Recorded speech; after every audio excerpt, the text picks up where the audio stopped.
नमस्कार मित्रांनो.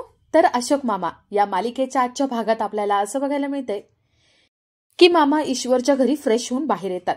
ईश्वर मामा दोघंही गप्पा मारत असतात. ईश्वर काकांची सून मामांसाठी चहा घेऊन येते. मामा म्हणतात, नको, मला निघायला हवं. सगळ्यांसाठी मला नाश्ता बनवायचा आहे, त्यांच्यासाठी जेवणाची व्यवस्था करायची आहे. मामा निघत असतात आणि तेवढ्यात तिथे अनिश येतो. अनिश हक्काने ईश्वरच्या घरी चहा मागतो. अनिश मामांना तिथे बघतो. तो म्हणतो, अच्छा, हे पण इकडेच आहेत का? ठीक आहे, तुम्ही बसा, मी जातो. तो निघालेला असतो. तो ईश्वरला विचारतो, ईश्वर काका, अहो ते इराणीचा चहावाला तो आहे ना अजून? ईश्वर काका म्हणतात, हो, पण काय झालं? अनिश म्हणतो, नाही, तिकडे जातो आणि चहा घेतो. अनिश निघालेला असतो. अशोक मामा त्याला थांबवतात. मामा म्हणतात, एक मिनिट थांब. अरे मी इथे आहे म्हणून निघून जातोस का? अरे मी असताना कुठे कुठून निघून जाणार आहेस तू? आधी घरातून निघून गेला, आता इथून निघून चाललायस. पण हे किती दिवस चालणार आहे? थांब तू इथे आणि राहा इथेच, मी जातो इथून.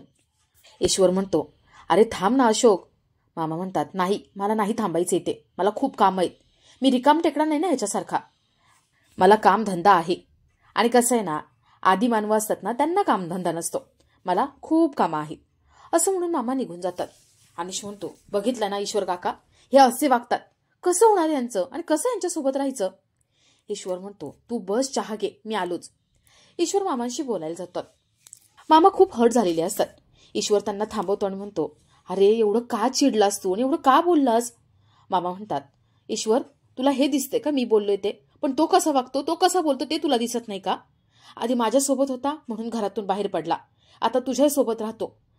तुमच्या घरात तो हक्काने वावरतो आणि माझ्याशी एवढा हक्काने बोलत पण नाही. ही कुठली वागायची पद्धत आहे? ईश्वर म्हणतो, अशोक, सोडून दे ना, तरुण रक्त आहे, आपणच समजून घ्यायला हवं. मामा म्हणतात, आपण समजून घ्यायचं का? अरे किती दिवस, आणि माझं वय काय? अरे हा असा वागतो म्हणून मला माझ्या मोठ्या मुलाची, अमितची सारखी आठवण येते. आता काय, हा डोळ्यासमोर असणारे आणि सतत त्रास होत राहणारे, आणि यालाही माझा त्रास होत राहणार. काय आहे ना, शेवटी भोग म्हणायचे. अजून किती भोगायचे काय माहिती. मामा रडत तिथून निघून जातात. ते घरी येतात. मुलं दंगा करत असतात. मुलांनी सगळा पसारा टाकलेला असतो. मामा आतमध्ये येतात आणि विचारतात, हे सगळं काय आहे? ईशान म्हणतो, काय म्हणजे? अरे अशोक, उंदीर आला होता इथे आणि त्यासाठी आम्ही उंदराला हकलवतोय. तू उंदराचा पिक्चर पाहिलाय ना, तसं. मामा म्हणतात, म्हणून हे सगळं? तेवढ्यात तिथे फुलराणी झाडू घेऊन येते. ती म्हणते, उंदीर गेला का? मामा म्हणतात, हे काय करतेस फुलराणी? अगं तू यांच्यासोबत मिळून हे सगळं करतेस? फुलराणी म्हणते, अहो ते मुलं आहेत, कंटाळले आहेत. त्यांच्या डोक्यामध्ये काही दुसरे विचार येण्याऐवजी म्हटलं खेळू द्यावं थोडंसं. आणि हे बघा, पसारा केलाय ना, मी आवरेल. मामा फुलराणीशी खूप वाद घालतात आणि तिला कामावरून काढून टाकतात. फुलराणी म्हणते, जाते मी, पण आधी इकडचं आवरून घेते. मामा म्हणतात, अजिबात नाही, आत्ताच्या तर तू इथून निघायचंयस. माझं मी बघून घेईन कसं आवरायचं. ते फुलराणीला कामावरून काढून टाकतात. फुलराणी निघून जात असते आणि संयमीला वाईट वाटतं. संयमी धावत बाहेर येते आणि फुलराणीला म्हणते, आंटी सॉरी, आमच्यामुळे तुला कामावरून काढून टाकलं. फुलराणी म्हणते, नाही ग बाळा, अगं हे रोजचं आहे, मला रोज कामावरून काढून टाकतात. कधी 5 मिनिटं उशिरा आले म्हणून, कधी लवकर आले म्हणून, कधी त्यांना कारल्याची भाजी खाऊ घातली म्हणून. त्यांचं रोजचं असतं. म्हणून आपण अजिबात टेन्शन घ्यायचं नाही. कसं आहे ना, माणूस फटकळ आहे पण मनाने खूप चांगला आहे. आपण समजून घ्यायचं ग. आपण लहान आहोत ना, त्यांचं वय झालंय, त्यांच्यासोबत कोणी नाही, एकटं राहायची सवय पडलेली आहे. आपण जरा समजून घ्यायचं. तू पण जास्त चिडचिड करू नको हा, मी उद्या येते.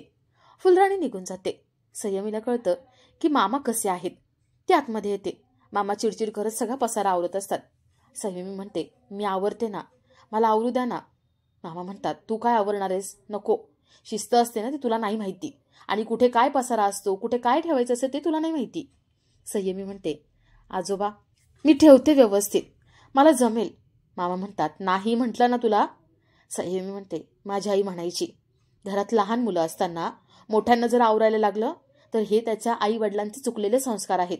आई वडिलांचे संस्कार कसे आहेत ते मुलांवरून दिसतं. म्हणून म्हणते, माझ्या आई वडिलांनी माझ्यावरती वाईट संस्कार नाही केलेले. मलाही आवरायला येतं, मला हे दाखवायचंय. मामांना खूप चांगलं वाटतं. ते बाजूला होऊन जातात. संयमी सगळा पसारा आवरते. थोड्या वेळाने इरा रूममध्ये बसलेली असते. ती रडत असते. मामा तिथे येतात आणि विचारतात, ढाकले, काय झालंय, रडतेस का तू? इरा म्हणते, मला भीती वाटते. ईशान आतमध्ये गेलाय. तो मला म्हणालाय, बाथरूममध्ये उंदीर आहे, तो पकडून आणणार आणि माझ्या अंथरुणामध्ये टाकणार. मामा म्हणतात, काही नाही करणार, मी आहे ना, मी बघतो. मामा तिला मिठी मारतात आणि इराला जरा चांगलं वाटतं. मामा तिला झोपायला सांगतात, तिच्या अंगावर पांघरून टाकतात. मामा बाहेर येतात. संयमी म्हणते थँक्यू. मामा म्हणतात, अगं मोठे, कसं असतं ना, शिस्त म्हणजे शिस्त असते. घरातली छोटी छोटी का गोष्ट असते ना, ती जागच्या जागी ठेवली गेली पाहिजे आणि आपण नंतर करू असं अजिबात म्हणायचं नसतं. हे आपलं वळण असतं आणि त्यामुळे मी ओरडतो. मामा संयमीला समजवतात आणि बाजूला होतात. संयमी आतमध्ये येते. थोड्या वेळाने संयमी, ईशान, इरा ते तिघही रूममध्ये बसलेले असतात. इरा देवाकडे प्रार्थना करत असते. ईशान बरोबर ती वाद घालत असते. ईशान संयमीला म्हणतो, ताई चल ना बाहेर, आपण बाहेर फुटबॉल खेळू, आपण बिल्डिंगच्या खाली जाऊ. संयमी म्हणते, ईशान अरे आपल्याला इकडचं काही माहिती नाहीये, आपण नको जायला. ईशान म्हणतो, मला खूप बोर होतंय, आपण काहीतरी करू ना, हॉलमध्ये तरी जाऊन बसू ना. संयमी म्हणते, नको, ते चिडतील, माहिती ना ते कसे आहेत ते. ईशान म्हणतो, तू त्यांना ते का बोलतेस? आता बघ ना, इरा त्यांना आजोबा म्हणते, मी त्यांना अशोक म्हणतो, आणि तू ते का बोलतेस सांग ना.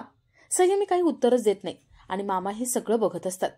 इरा म्हणते, देवा ईशानला बुद्धी दे ना, अशोक का बोलतो तो, आजोबा म्हणायला सांग त्याला. सगळ्यांच्या गप्पा चालू असतात आणि तेवढ्या दारावरची बेल वाजते. ईशान नाचत बाहेर येतो. तो म्हणतो, मी दरवाजा उघडणार, मी दरवाजा उघडणार. संयमी त्याला थांबवते आणि म्हणते, ईशान आपण दरवाजा उघडायचा नाही, आधी यांना विचार, यांना चालत ते का विचार. ईशान आजोबांकडे बघतो आणि त्यांना विचारतो, आजोबा उघडू का दरवाजा? मामा म्हणतात, हो उघड. ईशान नाचत जातो आणि तो दरवाजा उघडतो. समोर त्याचे आजी आजोबा आलेले असतात. तो धावत जातो आणि त्यांना मिठी मारतो. इरा, संयमी तेही त्यांना मिठी मारून त्यांची ख्याली खुशाली विचारतात. त्यांनी त्यांच्यासाठी खूप खाऊ आणलेला असतो.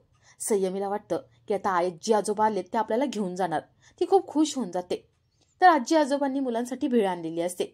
ईशान पटकन खाणार. तेवढ्यात इरा म्हणते, ईशान आईने काय सांगितले आपल्याला, काहीही खाऊ आणला की आधी मोठ्यांना विचारायचं. ते दोघंही भेळ घेऊन अशोक मामांकडे येतात. ते मामांना विचारतात, तुम्हाला हवंय का? मामा नाही म्हणतात. मामा त्या तिघांचेही संस्कार बघत असतात. मामांना खूप चांगलं वाटत असतं. ते तिघही भेळ खात असतात आणि थोड्या वेळाने ईशान, इरा आणि संयमी तिघही रूममध्ये येतात. संयमी म्हणते, ईशान चल लवकर बॅग भरायला घे, आता आपल्याला आपल्या आजी आजोबांसोबत राहायचंय. आपल्याला इथे नाही राहता येणार, त्यांना माहिती आहे ना, आपल्याला इथे करमणार पण नाही, या आजोबांसोबत काही बॉन्डिंग पण नाहीये, चला लवकर बॅग भरा. संयमी खूप खुश असते. आता आजी आजोबा आलेत, आपल्याला घेऊन जाणार असं तिला वाटत असतं. तर इकडे ईश्वरच्या घरी अनिश फोटो बघत असतो. तो अमित आणि स्वतःचा फोटो बघतो. तो खूप रडत असतो. ईश्वर त्याला सांगतो, अरे नको रडूस तू, स्वतःला सावर. अनिश म्हणतो, आई जेव्हा आजारी होती त्यावेळेस मी इथे आलो होतो. त्यावेळेस सुद्धा बाबांची अशीच किरकिर चालू होती आणि मी निघून जाणार होतो. त्यावेळेस दादाने मला समजावलं, आपण आईसाठी एकत्र राहू आणि आपण आपली स्वप्न एकमेकांना धरून पूर्ण करू. तुझ्यासाठी जे काही लागेल ते मी करेल आणि माझ्यासाठी जे लागेल ते तू कर. तेव्हा खूप चांगलं वाटलं होतं आणि तीच आमचं बोलणं झालं, ते शेवटचं. त्यानंतर आमचं बोलणंच नाही झालं. ईश्वरलाही वाईट वाटत असतं. ईश्वर अनिशला समजावतो आणि म्हणतो, बाळा आता तू तुझ्या घरी जाणं जास्त गरजेचं आहे. अरे मुलांसाठी, मुलांचा विचार करून तरी. अनिश म्हणतो, मुलांचा विचार केलाय म्हणून मी सांगतोय तुम्हाला. मी आता ठरवलंय, काहीही झालं तरी मुलांना मी इथे ठेवणार नाही, मी माझ्या सोबत घेऊन जाणार, मी त्यांना घेऊनच जाणार. अनिश विचार करतो आणि पुन्हा आपल्या कामामध्ये व्यस्त होऊन जातो. तर इकडे मामा विचार करत असतात आणि तेवढ्यात तिचे पल्लवीचे आई वडील येतात. पल्लवीचे आई वडील त्यांना पेपर्स दाखवतात आणि म्हणतात, तुम्ही मुलांना इथे घेऊन आलात, पण मी तिकडचं सगळं आवरून आलो, घर विकलं, लोन फेडलं आणि सगळं सॉल्व्ह करून इथे आलोय. पण का हो, सगळं आता गेलं, आपली मुलं पण गेली, आता कसं सावरायचं. मामांनाही खूप वाईट वाटत असतं आणि आपला आजचा हा भाग इथेच संपतो.